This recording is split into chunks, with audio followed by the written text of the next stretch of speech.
this first little video, we're just going to talk about the layout of the home page. This is the home page. We know it's the home page because it has the word home written up in the top left hand corner there. And to be quite honest, the bulk of the information we need is available from this actual screen. If we look here, we have the information for player 1, and here we have the information for player 2. Now don't forget, on the PA5X, unlike the PA4X, the players are not only for song information, that's MIDI files or MP3 files. This is now where we load styles, be it factory styles or user styles.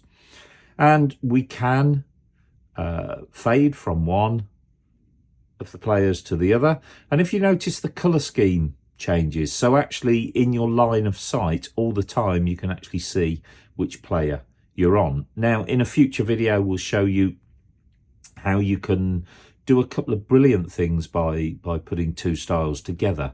But for now, let's just concentrate on the information that we get from one of the player screens. So first of all, we can see it's active because it's lit. We can see the name of the style that's there. We can see the time signature of that style. In this case, it's 4/4. We can see the tempo in beats per minute. We can also see the metronome counter. So as we start to play the style, there we go, we can actually see it counting out the beats there. We can also see which variation is currently selected. Now, of course, we can look down here at the lights and we can see it's variation 1, but it is nice to have that information to hand on the screen. Worth mentioning, right at the top of the screen here, along the same little bar as the word home, we have sharp and flat 0. That's transpose information. So at the moment, we've got no transpose on.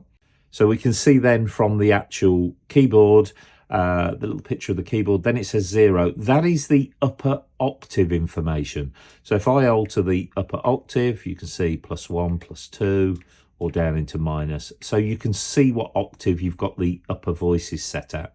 The transpose, by the way, of course, if you go up +1, +2, +3, and you can obviously go into minus. To reset either of these functions, simply press both of the buttons together and it will take it back to 0. Name of the chord here, and we've got a real chord here, B-7 with a flattened fifth. That will display the last played recognized chord. So obviously if we change chords here, we can see that changing in the screen. The next little line underneath, that's where we've got information for the pads, and that coincides with these 4 buttons here. Pads can be drum patterns, percussive hits, it can be guitar strums, be it nylon guitar strums, acoustic guitar strums, it can be guitar arpeggios, it could be piano patterns, vamping patterns, it could be piano arpeggios. There is a whole plethora of different effects and musical phrases in there. Now, the great thing about that is they will tie in with the style and they will link with the tempo of the style as well. You will notice a little padlock at the end there, and we'll see that a little bit later when we see the 4 keyboard sets. The padlock does exactly what it suggests it's going to do. If you've got a set of pads here that you really like, then lock them into place. The little padlock goes a sort of orangey pink colour, just to indicate that those 4 pads are now locked. So even if we go on to a different setting, we can retain those pads. May be useful if you time and time again are using the same pads, then it might be worth you just lock those into place. Now we come to this bigger bit of the screen here.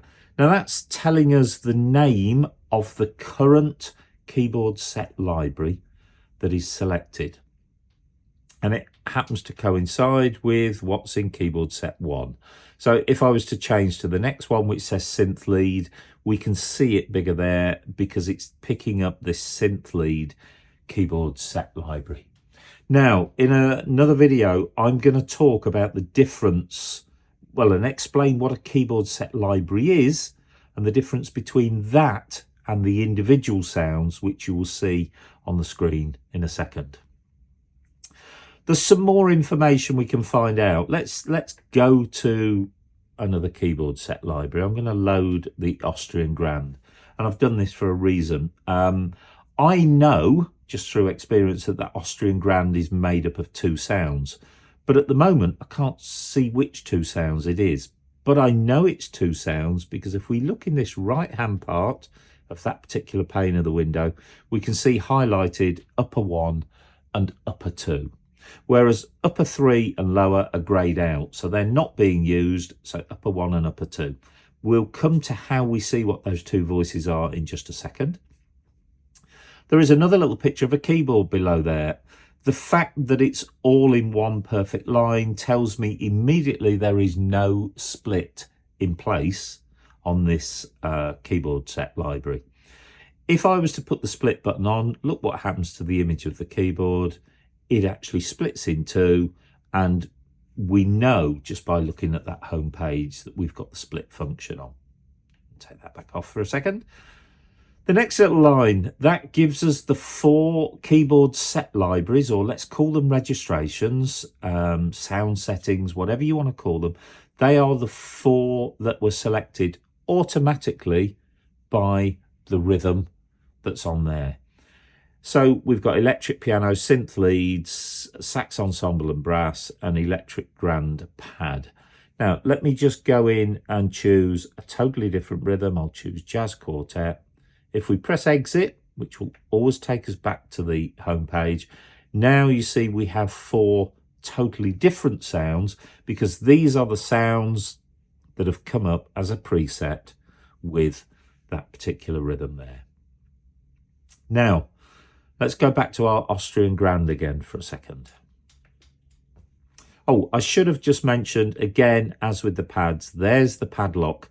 So if I really want to keep those sounds, but I'd like to play them with a different rhythm other than jazz quartet, then what we do is we put the padlock on.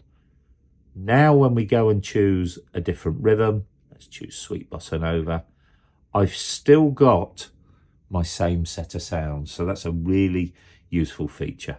So I'm going to take the padlock back off there. I said we would load Austrian Grand. There's the exit button again, just to see how we find out what those 2 sounds are. Well, at the moment, if you look, we've got some tabs down the bottom. We're only going to look at 2 of them at the moment. We're on main at the moment, and that is the screen we're going to get.